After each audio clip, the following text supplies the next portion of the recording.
Diabetes Connections is brought to you by Animas Corporation, providing insulin delivery products for people living with diabetes and part of the One Touch family. And by Dexcom. Take control of your diabetes with the world's first continuous glucose monitoring system that sends glucose readings directly to your compatible smart device. Live life on your own terms with Dexcom. Hey, it's Stacey. This podcast is not intended as medical advice. You know that. I'm not a doctor. If you have those kinds of questions, please contact your healthcare provider.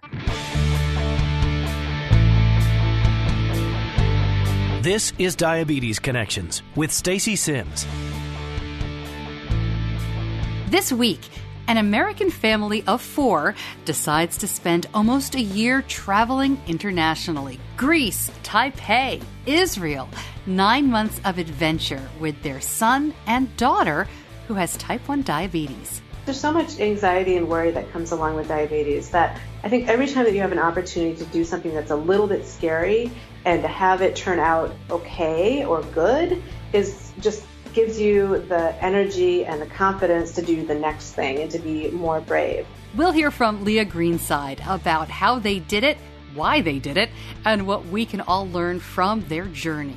Plus, for the next 3 months, a different journey. We'll be following along with Bike Beyond, 20 cyclists with type 1 going from New York to California to crush stereotypes and inspire people with diabetes.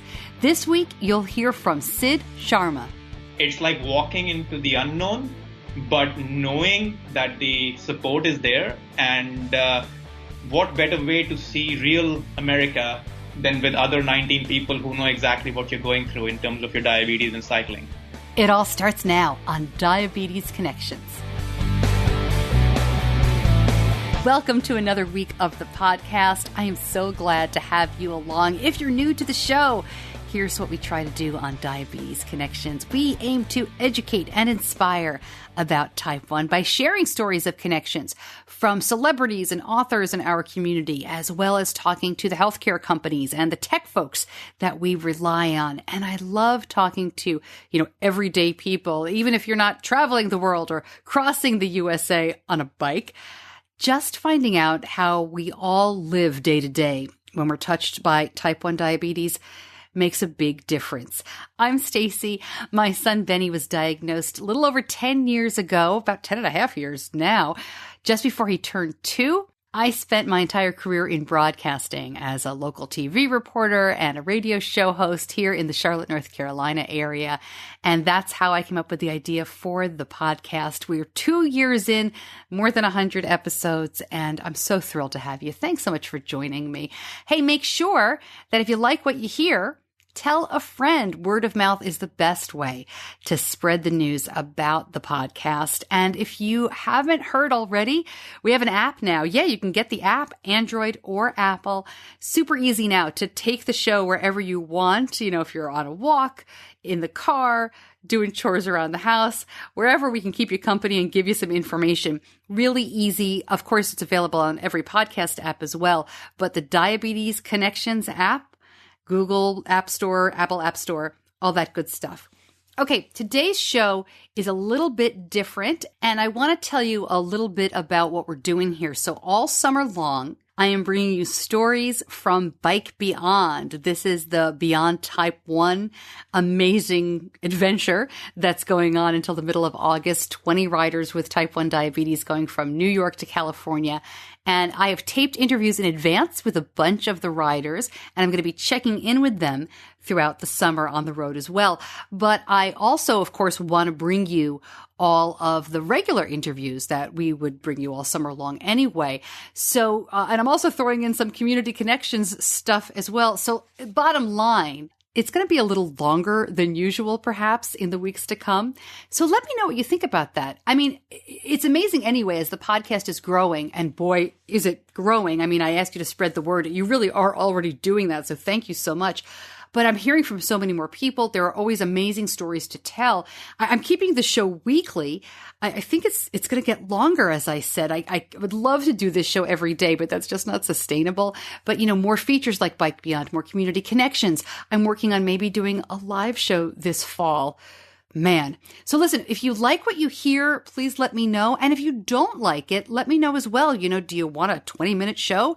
Are you okay with an hour and a half? I mean, I love longer podcasts. I just press pause when I have to stop listening and then I come back and pick it up later. But, if you feel differently, please let me know. I'm doing this show for you. That's the bottom line. And as you listen in the weeks to come, give me some feedback and let me know. Couldn't do the show without our fabulous sponsors. So let me tell you about Animas. And we put a lot of thought into choosing Benny's Animas One-Touch Insulin Pump 10 years ago, 10 years in July, and just as much thought each time we decided to stay with Animas One-Touch. Our insurance has always covered a new pump every 4 years, so we've stayed with Animas One-Touch 3 times now. Why? Well, the product is exactly what we want out of an insulin pump.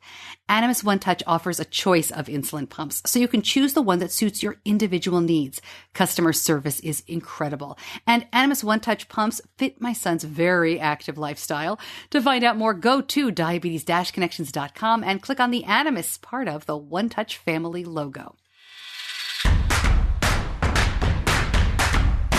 All right, as you can hear, we are switching things up a little bit this week, and that music means it is time to talk about Bike Beyond.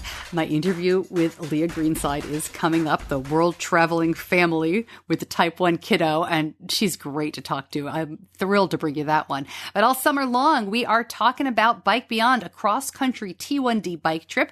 20 people, all with Type 1 diabetes, plus one D-mom, traveling from New York City to San Francisco. And I am partnering with Beyond Type 1 to tell you these stories.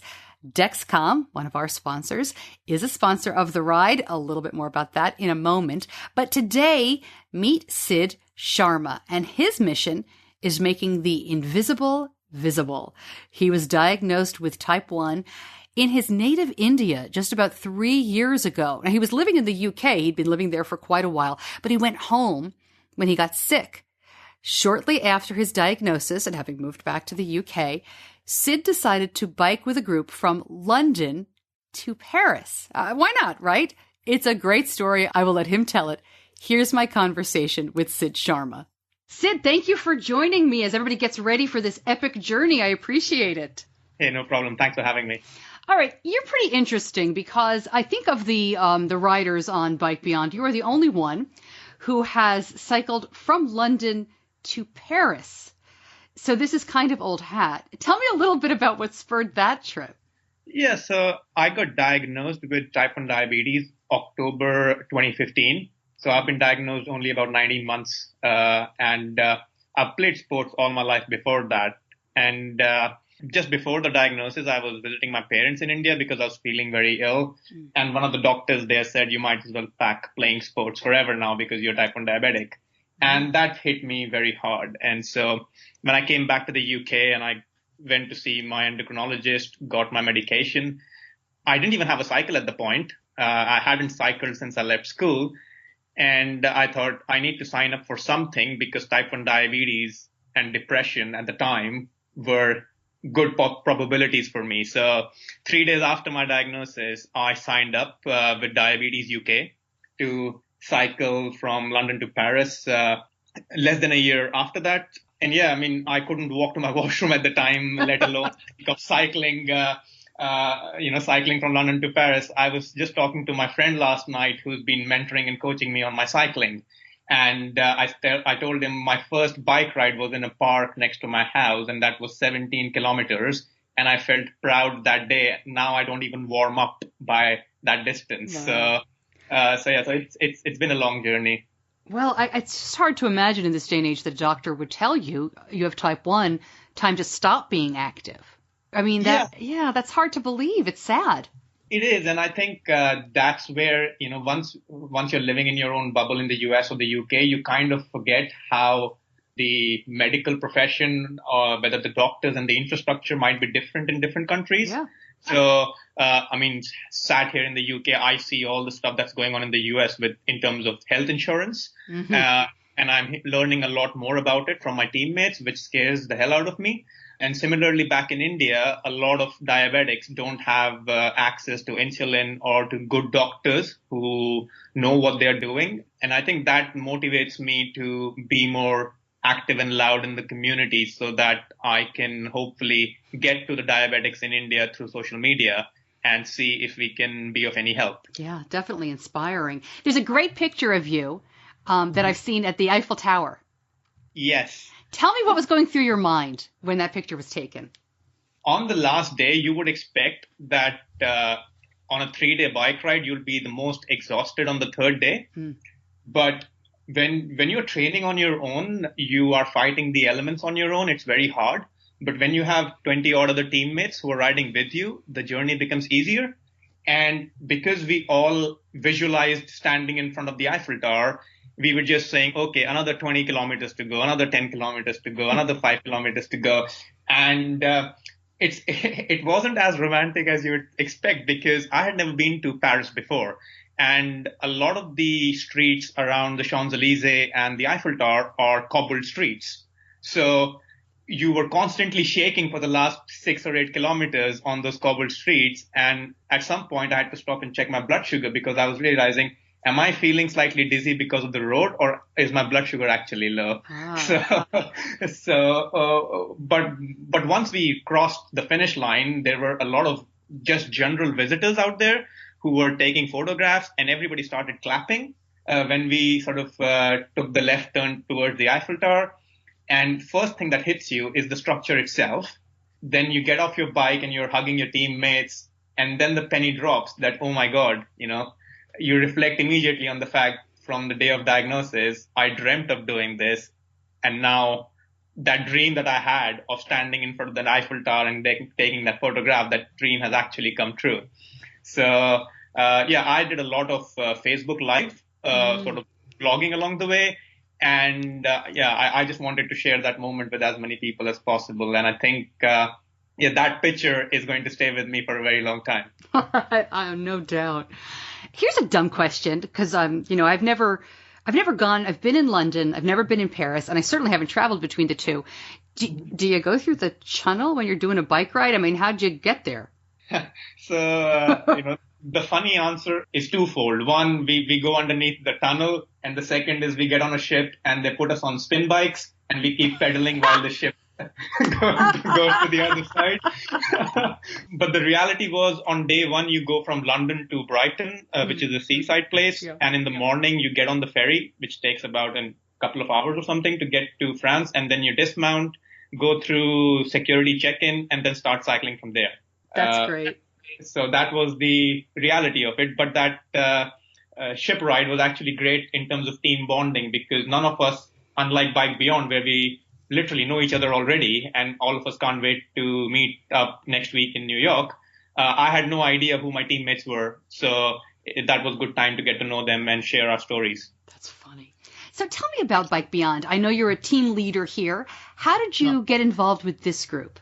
While I got diagnosed, I got a lot of feedback from my family back home. When I say family, as in long distance relatives, and people sort of discouraged me from openly telling people about my type 1 diabetes, and they wanted me to keep it a secret. And I had a thought about that, and I told my parents, look, I didn't do anything to get this condition, so why should I be ashamed of it? And why can't I be loud about it? So we made a conscious decision between my parents, my sister, and myself saying, look, we have to be advocates of this because it wasn't my lifestyle or my diet or anything that led to this. So not our fault. Let's embrace it rather than be petrified by it. And I think that helped. And on Instagram, I am pretty active. And I thought I will share the journey from the first kilometer that I ride, the first fall I have of my bike, to all my hypos and hypers and all the experiments that I do along the way. And the hope was to inspire somebody to get more active. Now, Sarah Lucas and the team at Beyond Type 1 started following that Instagram page. And I wrote a few articles for them about my trip to Paris and my training and my diagnosis.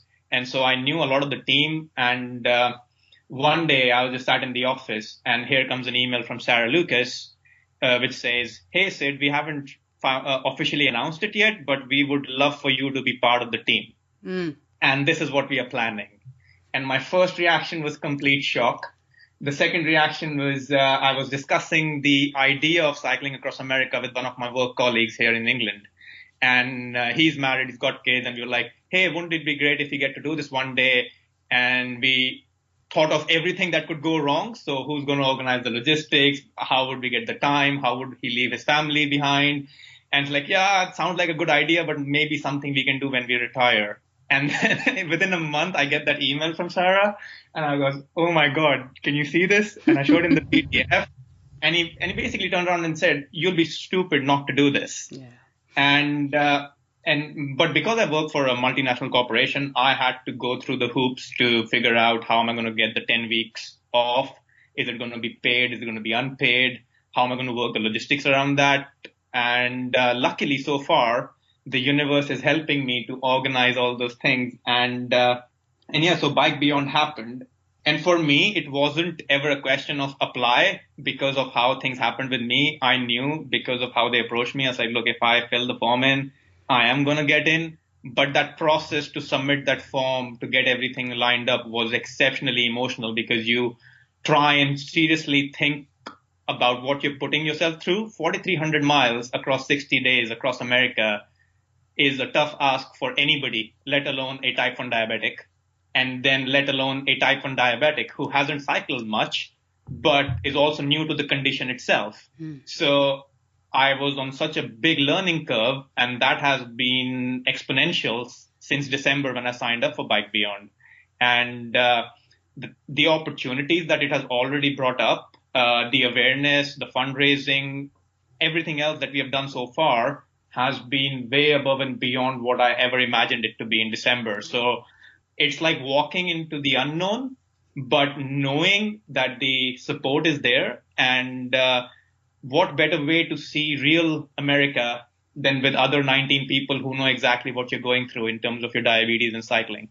Thanks so much for joining me, and best of luck with this. I can't wait to follow you all along the course. Sure. Well, thank you very much for having me again. Lots more information about Sid and Beyond Type 1 at diabetes-connections.com. Great article that Sid wrote a while back about his diagnosis in India and more about his ride from London to Paris. Isn't that funny that they had the stationary bikes on the ferry and they just pedaled across? I love that. And I hope to check in with him because they have hit the road. The riders are off. And of course, more information about Bike Beyond on our website as well. And I mentioned Dexcom, a sponsor of Bike Beyond, a sponsor of ours as well. And as you know, I'm trying to raise my kids with independence, confidence, and responsibility. I talk about that a lot. And I was pleasantly surprised that using the share function of the Dexcom system helps with that. Using a separate Dexcom Follow app, we can help Benny manage diabetes in real time, at school, at a friend's, at a sleepover, an overnight school field trip. And that gives us peace of mind and helps him feel like diabetes isn't holding him back. With the Dexcom G5 mobile CGM system, dynamic glucose data can be accessed and shared safely and conveniently anywhere, anytime to your compatible smart device, as long as there is an internet connection. The Dexcom G5 mobile continuous glucose monitoring system is the first FDA-approved device to let you make treatment decisions without pricking your finger. CGM-based treatment requires finger sticks for calibration, may result in hypoglycemia if calibration not performed or symptoms expectations do not match CGM readings. For more information, go to diabetes-connections.com and click on the Dexcom logo. My guest this week is just back from an amazing international trip. Lija Greenseid and her whole family decided to pick up and move from Minnesota for 9 months and travel as much as they could. So Lija and her husband, Andrew, had traveled a lot in the past, but they hadn't really taken the kids internationally and certainly not for any extended period of time. But Arija and Adam go to a Chinese language immersion school, which is already pretty amazing, were up for the challenge. So they planned a huge trip, not a vacation. The kids were in school, and you'll hear more about that. And the parents were working remotely a bit, and we'll hear more about that. But Arija has type 1 diabetes. So how did they do it? I mean, I don't know about you, but when we go through a domestic airport in the United States, I'm already overpacking, right? And you're already thinking about security and how am I going to get through this and what do I need and what the pharmacy is there. So how did they do a 9-month international trip with a child with type 1 diabetes? They are back in the States now, but I caught up with Lija a couple of weeks ago, right at the tail end of their journey when they were in Taipei. Lija, thank you so much for joining me. I'm thrilled to talk to you before you wrap up this incredible trip. Thanks for making some time. Oh, I'm happy to talk to you too, Stacey. You're in Taiwan right now, right? That is correct. We're in a smallish town in southern Taiwan called Chiayi City. So I'm talking to you. It's 7:30 on the East Coast. It's 7:30 p.m. here, and it's 7:30 in the morning, right? That's correct. And it's already 80 degrees, and it's going to get up to 90 something, and lots of humidity. It is the tropics. Wow. Okay, so you have a family of 4. You live in Minnesota. You picked up last August and said, let's go see the world. I mean, diabetes aside, and we will talk about that. How do you decide to do that? Take us into the family conversations. This is so exciting. Yeah, we started talking about this in January of 2016. And at first it was just a crazy idea. And then the more we thought about it, we realized that this was something that my husband and I had wanted to do for a long time. And this year was the right year to do it. And once we got the ball rolling, then everything just started falling into place. And we got everything packed up and rented the house and bought our one-way plane ticket from Minneapolis to Paris and knew what we were going to do for the first couple of weeks of our trip. And then the rest was open. And so we've been figuring out as we've been going along here for the last 8 months. And your kids are pretty young, right? I mean, elementary, middle school age? Yeah, my daughter is missing her year of 5th grade, and my son is in 3rd grade this year. What made you think about an international trip for your family? You said it's something you talked about for a long time. Had you lived abroad previously? Yeah, both my husband and I have lived and worked and volunteered abroad and traveled abroad, and it was something that was just important to both of us. And we wanted to, before we had kids, we had planned to live abroad every 5 years or so. And then we had kids and we bought the house and we had our jobs and we just got really settled, and we realized it was more and more difficult to be able to travel like we wanted to. So it actually is, in a way, easier to take a whole year off from life and get a lot of the traveling out of our system that we want to do than to try to fit it in between all the other obligations that you have when you're back home. So yeah, this was kind of our value as a family, as a couple, and this is the way that we were able to make it work this year, which has been fabulous. I can't wait to hear more about it. But let's talk about Arija a bit. She has type 1 diabetes. When was she diagnosed? She was diagnosed almost 4 years ago. And I'll say that the diabetes diagnosis, initially we just dealt with everything with diabetes. But then as I reflected on that experience and some other things that had happened during that first year after her diagnosis with friends and family, other health issues and things like that, the diabetes actually, I think, prompted us to do this because we realized that life is short. People aren't always going to be healthy. And if we wanted to do something like this, we needed to do it while we could. And so in a positive way, I think diabetes played a part in us having the courage and inspiration to do something this crazy. I like that you called it crazy, so I don't have to. It's crazy. No, it's crazy. Well, and let's talk about diabetes and traveling, because when we look at, Facebook posts or even friends that will ask us, I'm going away for the week. What should I take? How much stuff should I take? What should I pack? You're away for 9 months. Tell us about the process. Start in the U.S. if you could. What did you pack? I mean, you don't have to go line by line, but how did you figure out what you need, and then what did you do?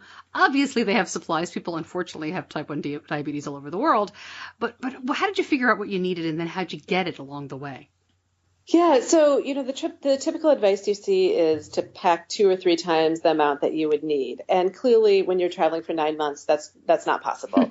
So we had to try to figure out what we could do. And we were lucky to be able to work with our endocrinologist and actually the insurance company. And we got 10 months of diabetes supplies for her pump and Dexcom and test strips and things like that. We got those all in advance before we left. And the only thing that we needed to get along the way was insulin. And we can talk about that because maybe a separate conversation. Sure. But in terms of the other supplies that we brought with us, we got them all in advance, and we took 5 months of supplies with us when we left in August. And then we knew that my husband was going to be returning about 3 months after we left, and he had worked back in Minnesota. And so we had the other 5 months for the second half of the trip ready for him to take back with him. So in terms of actually transporting things, we decided that we'd take everything with us in our carry-on bags. So we traveled fairly light. We had 2 medium-sized rolling bags that we check onto the airplanes, and then we each have a backpack. And we made each kid take a month of diabetes supplies, and each of us took a month, and my husband took 2 months of supplies, and we just had everything in our backpacks with us so that we were sure not to lose anything while we were traveling from place to place. And that has worked out just fine. We actually haven't run out of any supplies. We haven't needed to buy or worry about getting anything again except insulin as we've been traveling along the way. And yeah, we'll talk about insulin because that is a good different conversation. But I'm picturing the 3-month supply I get from my insurance company and how much, the boxes, the Dexcom stuff is big, the pump stuff is big, it's bulky. I don't know if it's too personal, but first, how did you get the insurance company to sign off on that? I don't know. I guess the letter from the endocrinologist was convincing. I honestly don't know. We kind of kept our fingers crossed. We had Blue Cross and Blue Shield of Minnesota and an individual plan, and so it's not like some fancy sort of employer-based plan. Mm-hmm. And they made the request. They said we were going to be traveling. We needed the supplies, and we got this enormous shipment. There was a lot of, I'm downplaying the multiple phone calls with Medtronic, with Dexcom, with insurance, it took some coordination, but once they said yes, then, and actually, now that I'm thinking about it, I'm not saying this very nice and sequentially. We started, one of the first things that we did in January, February, when we first started talking about the trip, was figuring out how we were going to deal with diabetes supplies. So I made an initial round of phone calls then, and was told by everybody that, yes, this would be okay. And then when it came to the summer, when we were really getting ready to pack up, I had to make the same round of phone calls a second time and get everything with enough time in advance. And, it was kind of a pain. That sounds more like insurance companies to me. Okay. And but not the insurance. Actually, the insurance was okay. It was the calls to the supply vendors and, Sure. talking to Walgreens to make sure that they would have the test strips. I mean, when I first called them and said that we needed 27 boxes of test strips, they, were like, well, I think we'll need a couple of days to get those in stock. I was like, sure, no problem. And then I went in there and I couldn't believe it when I walked out with, just bags and bags of test strips from them. It was incredible. But yeah, it all worked out. And then we had to figure out how to pack it up in a way that made sense. So, we packed things into kind of month supplies, and we took some things out of boxes, and the Mios for her infusion sets, we just left those in the boxes, but we took out reservoirs, and we counted out that we'd have enough of the the Skin Tech wipes and the Unisolve remover wipes for the Dex, and we packed them up in month packs of 4 Dexcoms and the associated wipes, and it was a bit of chaos. We had one corner of our house that was just all the diabetes supplies that we kept dealing with. Wow. So tell us about the insulin, because obviously you cannot take that with you. You cannot take 9 months of insulin with you. No. And there is insulin all over the world, and I'm sure you're going to talk pricing as well, I've got to imagine. All right, so what happened? You went to Paris first, and then we'll talk about the different destinations. But how did you get insulin where you traveled? Yeah, so we had my father joined us about just over a month after we got to after a month after we left. And so he brought our second month of insulin with us. But after that point, we were on our own for obtaining insulin. And we've now gotten it in, I think, 4 or 5 countries. And every country is a little bit different. 2 of the countries that we were in required us to get a doctor's prescription. And we were fairly easily able to make a doctor's appointment and pay for that appointment out of pocket, and then buy the insulin at a pharmacy. And then 3 of the countries have not required prescriptions at all. And so we literally just walked into pharmacies like in Greece and in Italy, and we'll do so tomorrow here in Taiwan, and just pay them a very small amount of money and walk out with insulin. It's so easy. Oh my gosh. I'm not even sure what to ask. So you walk in, you say, "Hi, I'd like some insulin." And they say, "Oh, let me get that for you." And, and they just, how much does it cost? And that's pretty incredible. It is incredible. We walk in, we say, "Does anyone speak English?" Oh. Find somebody. And then we say, we need, it's called Nova Rapid in Europe, not Novolog. And they say, how much do you need? And we say, we would like, 5 pens, which is what we use to refill her pump. And it has been between $40 and $60 US for 5 insulin pens. And that's it. We pay them in whatever the local currency is, and we walk out of the store. It is so easy. And often a couple of times I've had conversations where I've said, it's a lot more expensive in the United States. And then they say, well, how much is it?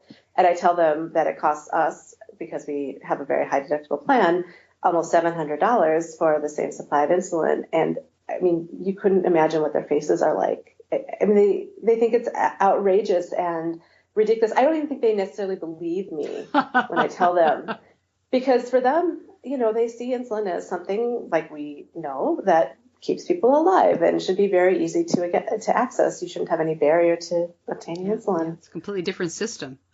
Completely different. And different view about, I don't know. It almost gets me choked up when I think about how easy. And actually that relieves so much anxiety, because I know if the insulin gets dropped, if it gets lost, it gets too hot, whatever it is, I literally can just walk down to a corner pharmacy and get more without any hassle at all. And with, the cost of like going out to dinner.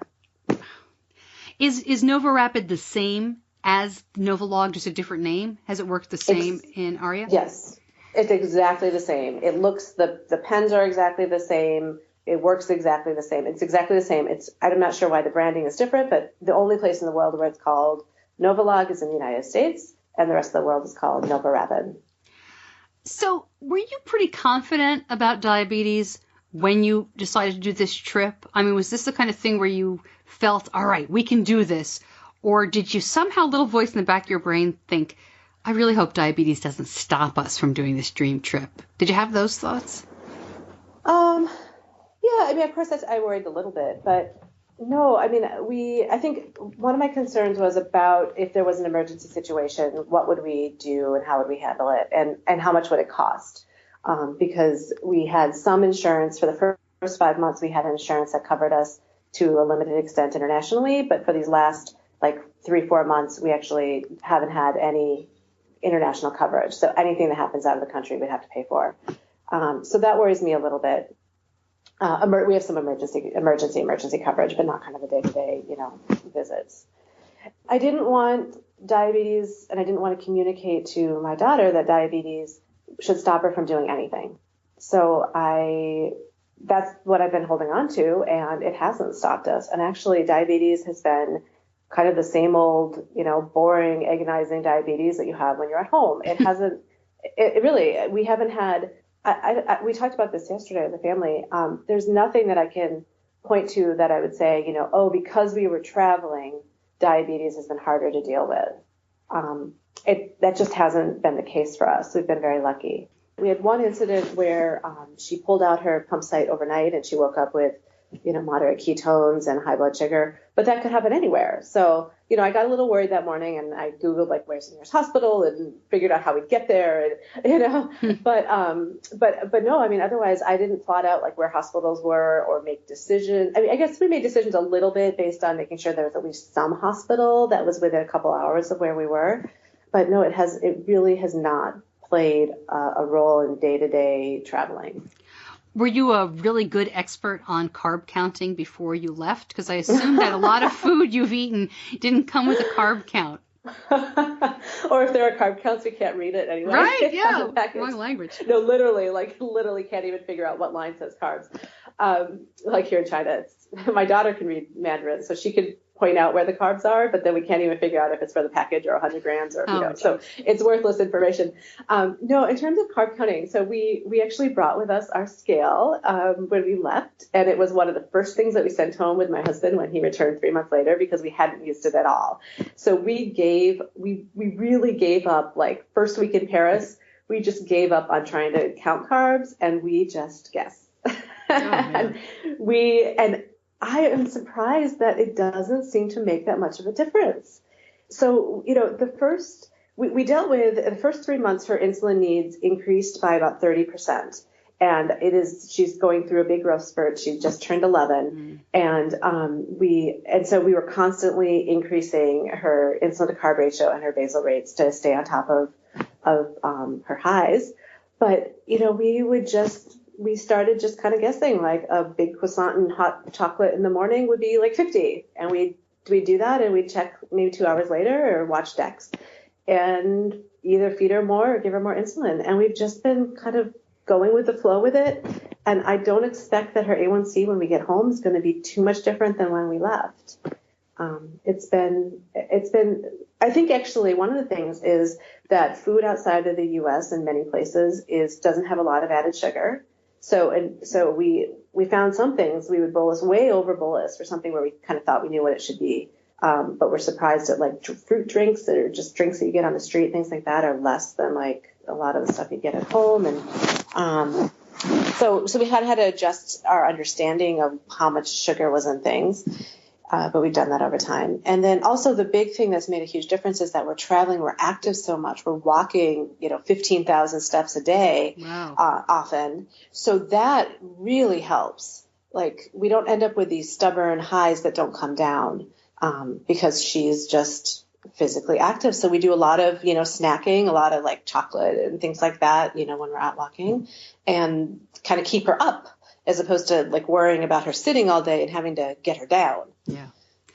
Before we move on too much to the activity and the travel, I just want to talk a little bit more about food, because, when you mentioned some of the food, have there been any meals in different countries that you have just said, I have no idea, I'm not even sure what I'm eating? Oh, it happens. It's happening all the time, especially here in Taiwan. We have no idea. And so then we have just kind of these general, like, we think like, well, is she on the high side or the low side? Should we err on guessing higher or lower? And, we'll give her 20, or, we'll give her for 20 carbs, or if it looks like it's a bigger meal, we'll give her a little bit more. I mean, it's been, again, I think the activity makes it a little bit more forgiving in some ways, so that we don't see, we haven't had any real lows that we've needed to worry about. She feels them, and then we check. And when I'm saying this, we started out using Dex, and then a couple months ago, she decided she didn't want to have another device. And so we've been going without a Dex for the last 2 months or so. So I'm describing sometimes checking Dex and sometimes not. And that's why it's not being consistent, but it's changed over time. But it's really the carb part. I mean, I don't know when we get back to the U.S. if I'm going to start being really trying to very carefully count carbs again, or maybe we'll just keep with this system of guessing and just seeing and making it work, because it seems to be working okay for us. I don't even measure that much anymore. I mean, when Benny was diagnosed, we measured everything. I mean, I would measure out the peas and the ketchup and like anything. And now I'm like, what do you think? And he's like, I don't know. What do you think? And, there are some times when you feel like you have to be more exact. But as you said, there are a lot of times when you can eyeball it or guess, and you'll kind of fix it later if you need to, because it doesn't seem, I don't know. If you're new, as you listen here, if you are newer to carb counting and you're learning to do it, listen, we're not doctors. Please keep doing it. Listen to your endo. Definitely consult the carb calorie book or whatever app you're using. But Lija, I have found over the years that it's just not an exact science. And 20 carbs in my kid might equal the need for 35 carbs in your kid. So it's just such an art. It's not really science that way.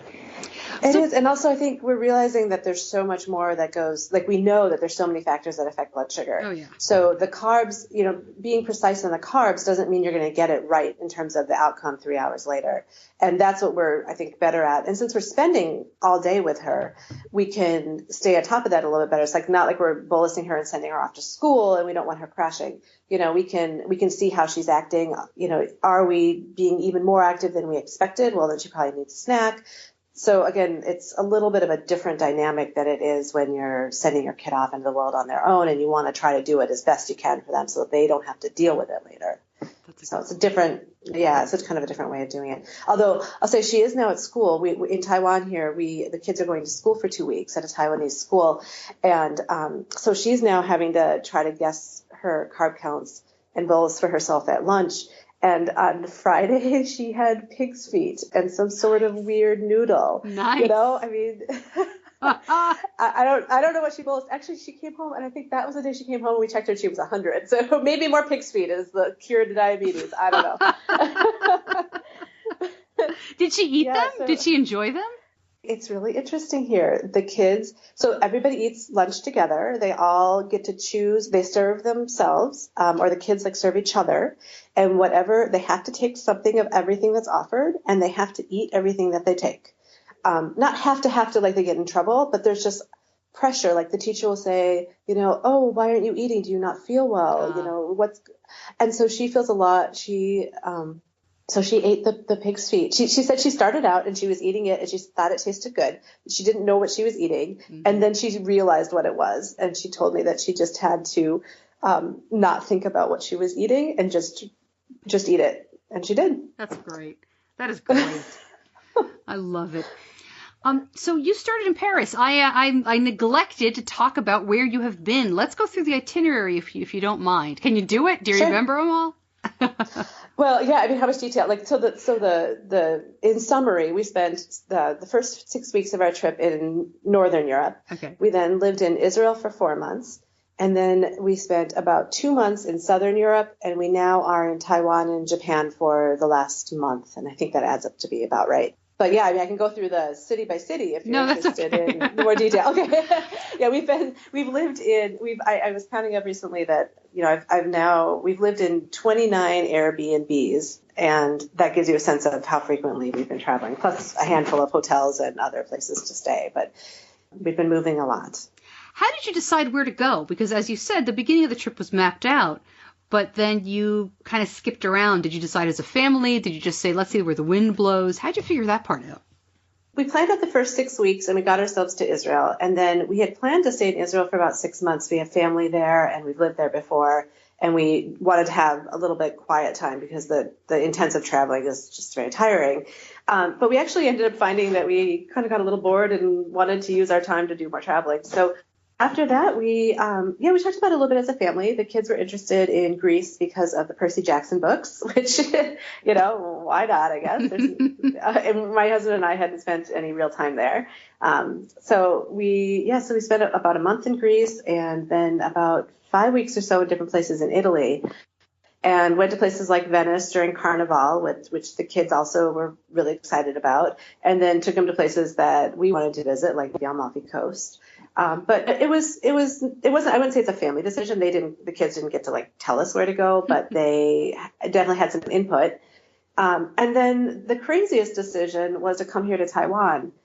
We had planned on spending our entire trip in Europe and Israel.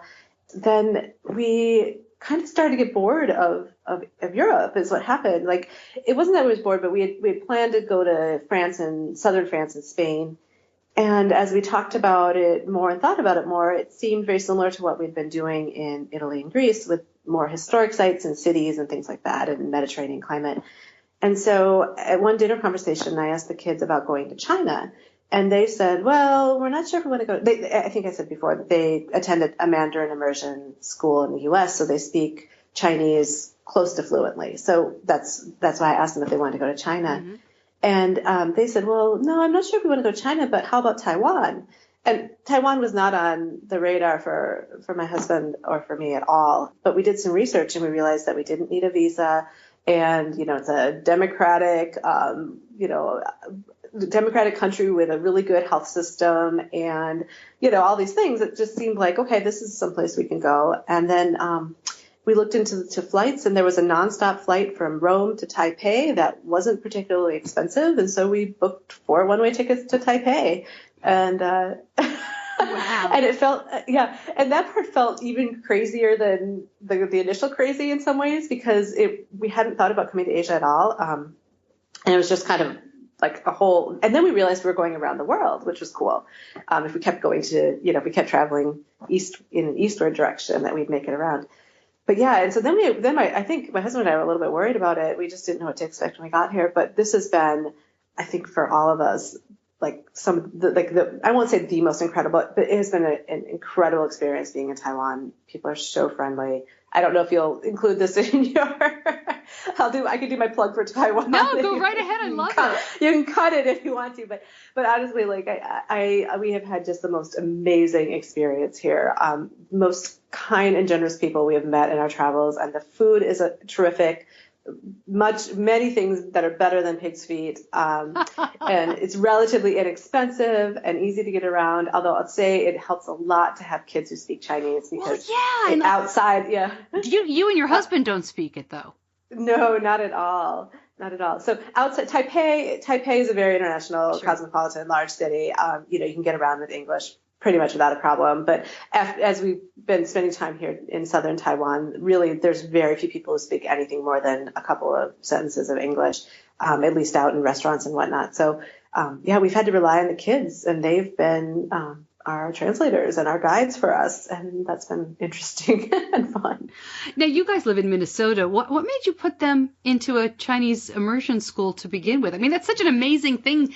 I wish I spoke another language, and I think the only way to do it is do an immersion school. I don't think like high school Spanish. I know Dora Spanish from when the kids were little and watching that show. But why did you decide to do that? We have school choice in Minnesota, and we weren't very interested in our local school. And so we, as I said earlier, my husband and I just are interested in traveling and exploring other cultures and those kinds of things. So we looked at different immersion options in the Twin Cities, and the kids' school kept coming up as a place that provided a high quality education and a really good environment. So we entered the lottery. It's a charter school, and we entered the lottery, and my daughter got in, and we thought, well, we'll give it a try and see. And if she doesn't like it for kindergarten, then we can move her somewhere else.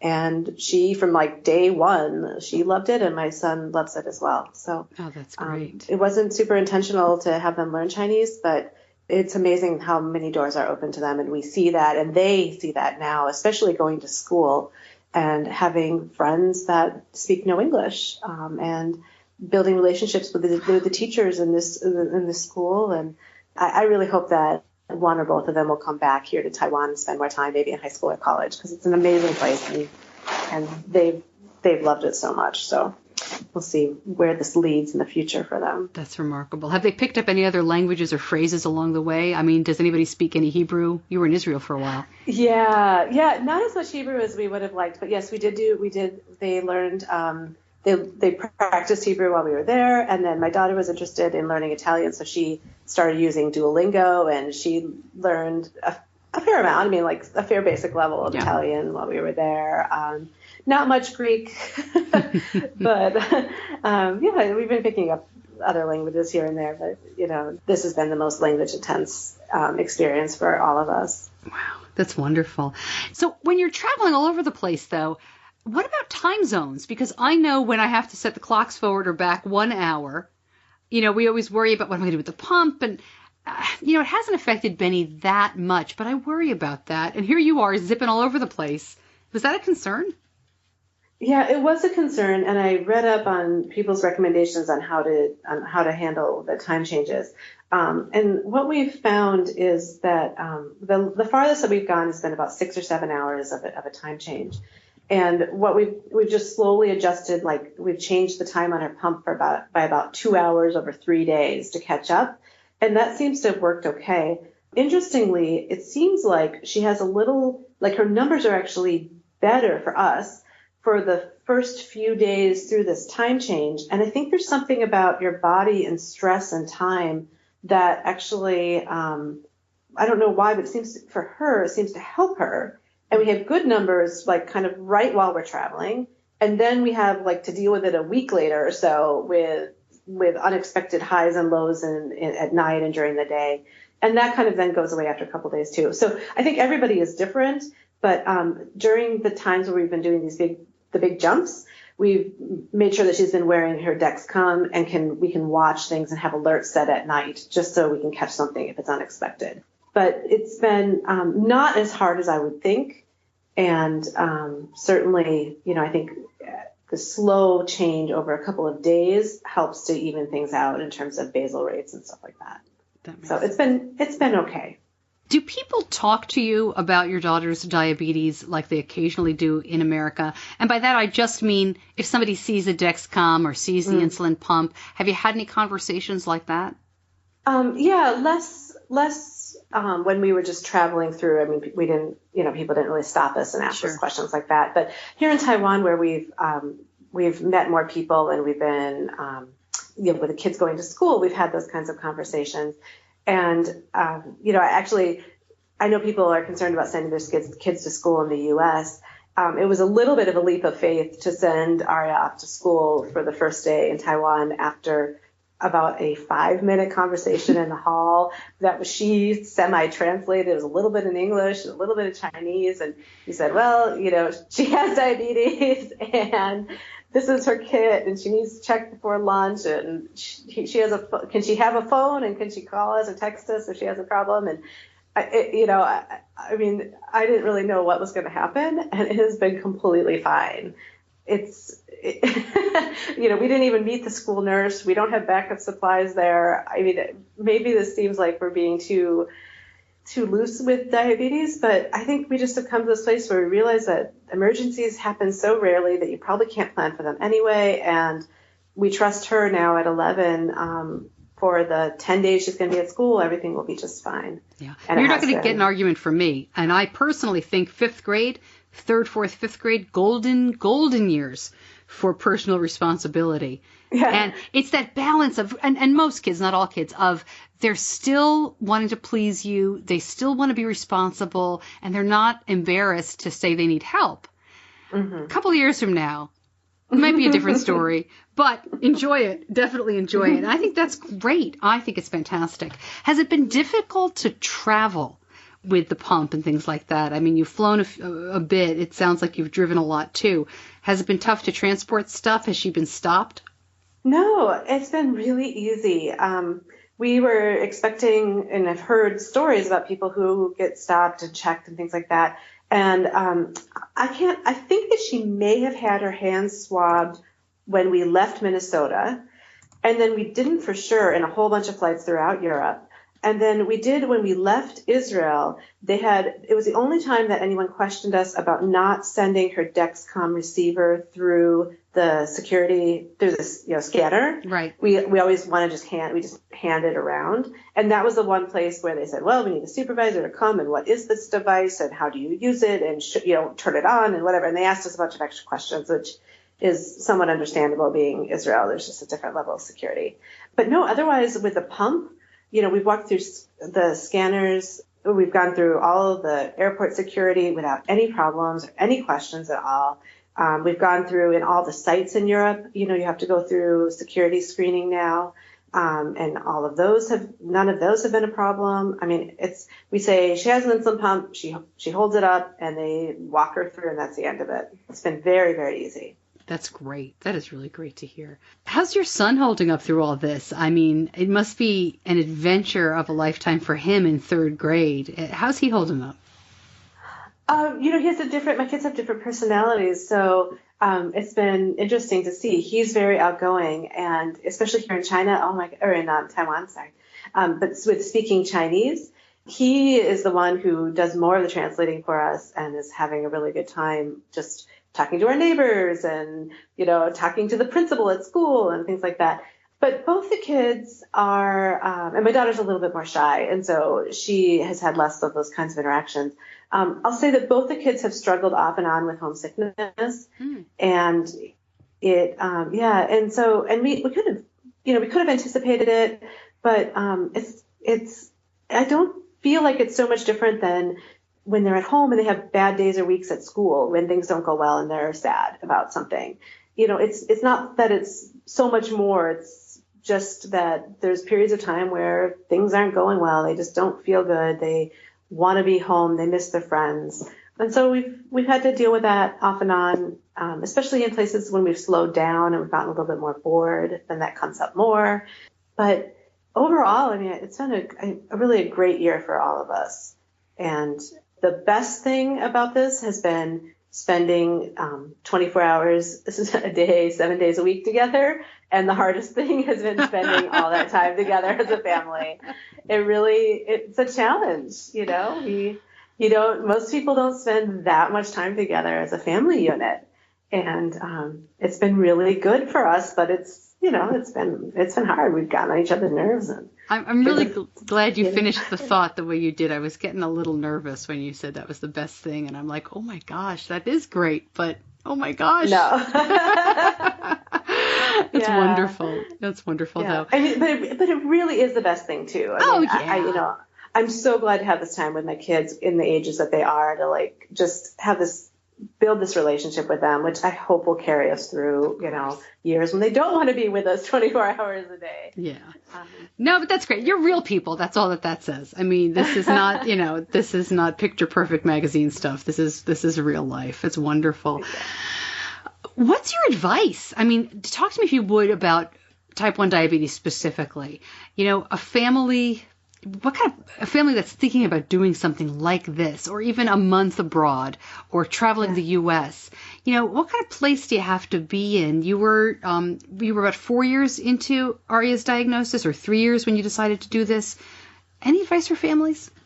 Yeah, I mean, I think with there's so much anxiety and worry that comes along with diabetes that I think every time that you have an opportunity to do something that's a little bit scary and to have it turn out okay or good just gives you the energy and the confidence to do the next thing and to be more brave. So for us, we traveled 10 days after Arija was diagnosed. We had tickets to go to Alaska for a week.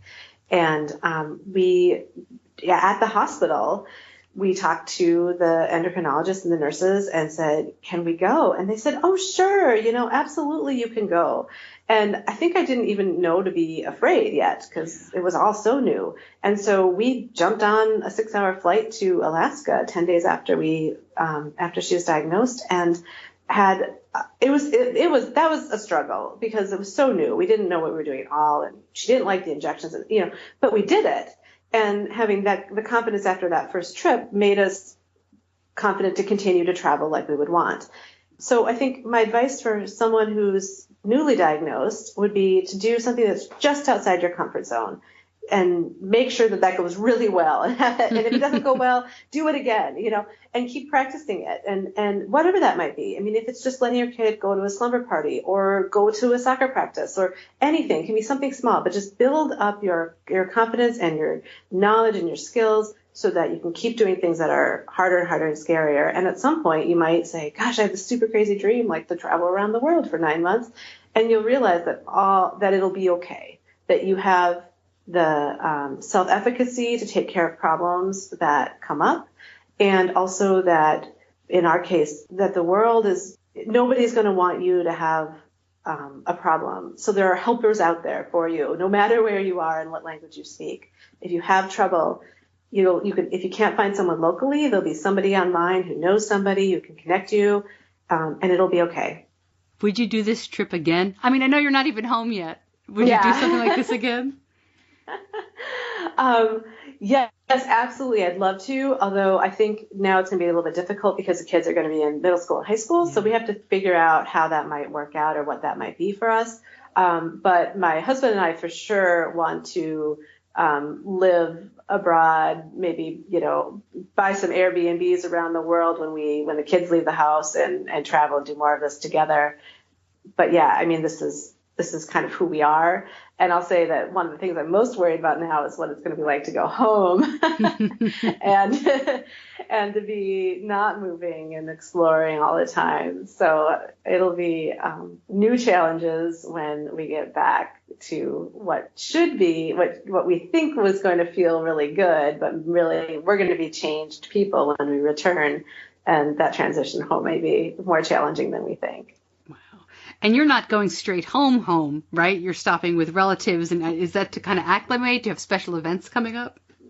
Yeah, we do. Exactly. We're visiting with family in San Francisco and in Florida and have family events and things that we're celebrating. And but yeah, our first stop back in the U.S. is in San Francisco, which is a city that we love and actually where my husband and I lived for a few years. So we are gonna, come back and be able to still be in the United States, but still seeing famous places and kind of traveling around and having fun. Yeah, I think that, I shouldn't say, I'm really excited to be home and I miss my friends and our neighbors and family. And I know my kids are really, really excited to see their friends, but maybe a week or two after we get home and it's, it's early June and most people are probably still in school and they're going about their lives and we're just kind of sitting at home and it's going to be a little bit hard. Who knows? Maybe we'll have to drive to Canada or something. That's great. So, Leah, this is kind of a nosy question. I don't know that I'll put it in, but did you guys work while you were abroad? Is this something you just saved up to do? I just know people are thinking about that. Yeah, sure. So my husband and I both are consultants, and we are able to work remotely. So we've maintained contracts with clients during this time and have been working, but working a fairly small amount. So we've been, we rented out our house, so that covered the majority of our expenses at home. And then we've been working along the way, and we haven't had to go into our savings, which has been really fantastic. Yeah.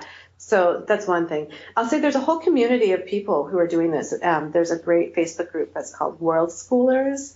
And so there's a lot of information and advice on that Facebook group. And people who do this, some do things like us, like we'll call it kind of being like a digital nomad, or we're working remotely. But there's lots of people who they travel and they, if they're a nurse or a teacher, they might find a position somewhere and live somewhere for a year and do their profession.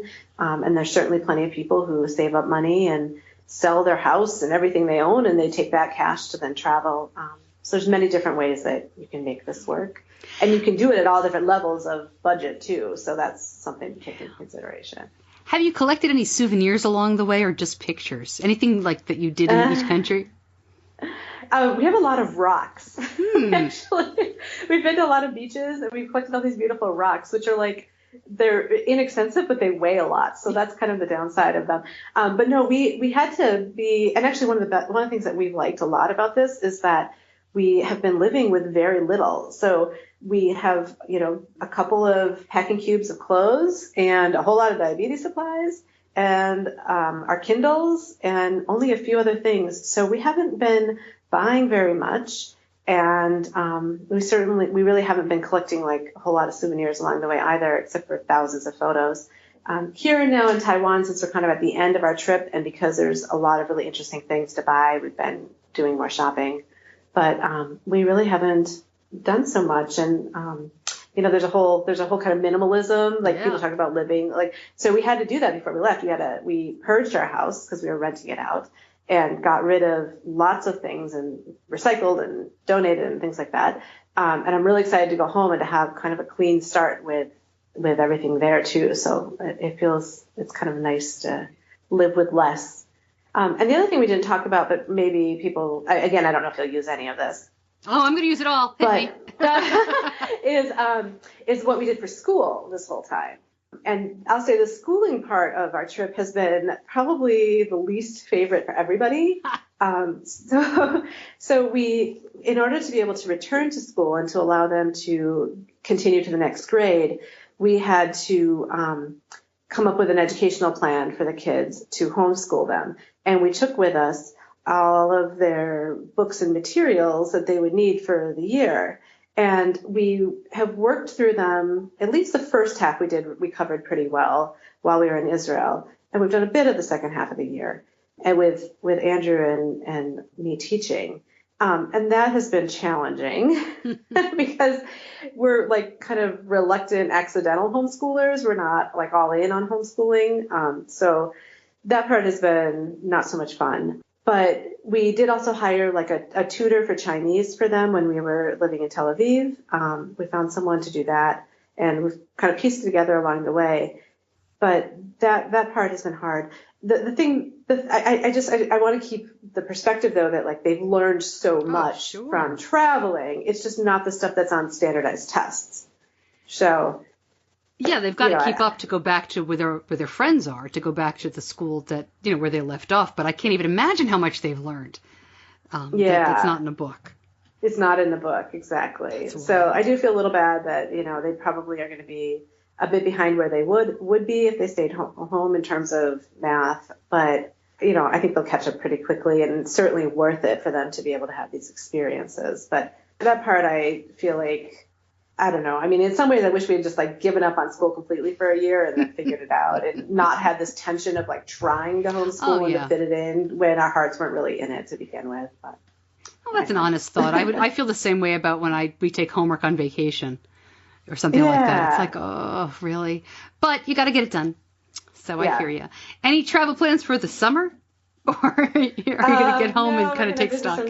Visit some friends who are having a new baby, but that's about it. No, we don't have any travel plans on the horizon yet, which, I don't know. In some ways it's hard now because when we've been traveling, we'll stay in a place for a couple of weeks. And the idea of like trying to travel around from place to place, moving every few days and cramming it all in is just a different way of traveling. And I don't know. That's right. We've kind of ruined short-term travel for us for a while here. So we'll see. I think we'll stay put more. Well, keep us posted. If you decide to not stay put and do another grand adventure, we'd love to hear about it.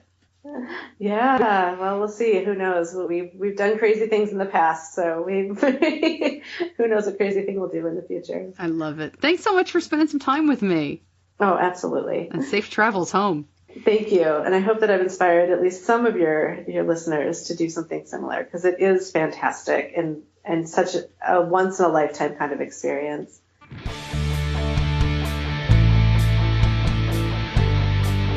You're listening to Diabetes Connections with Stacey Sims.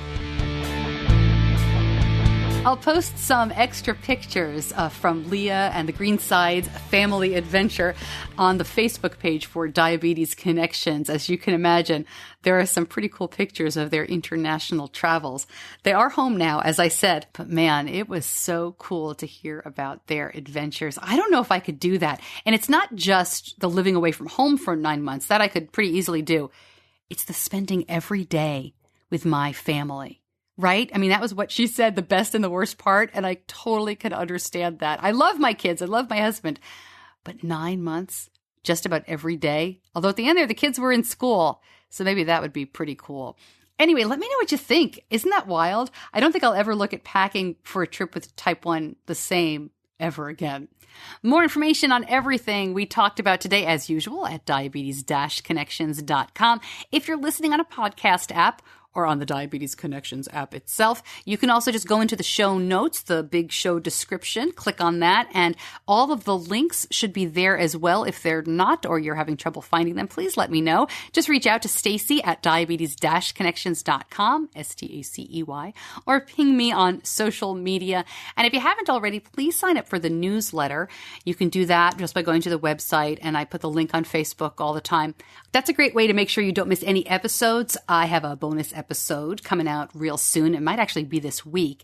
So if you sign up for the newsletter, you will not miss that. And I also have a link of the week that goes out only with the newsletter. And that's something that we don't talk about on the show, but that I think you'll find interesting and is better read rather than listened to.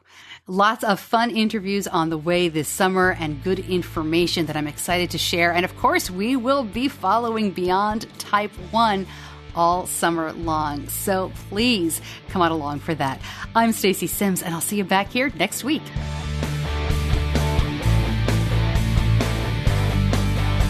Diabetes Connections is a production of Stacey Sims Media. All rights reserved, all wrongs avenged.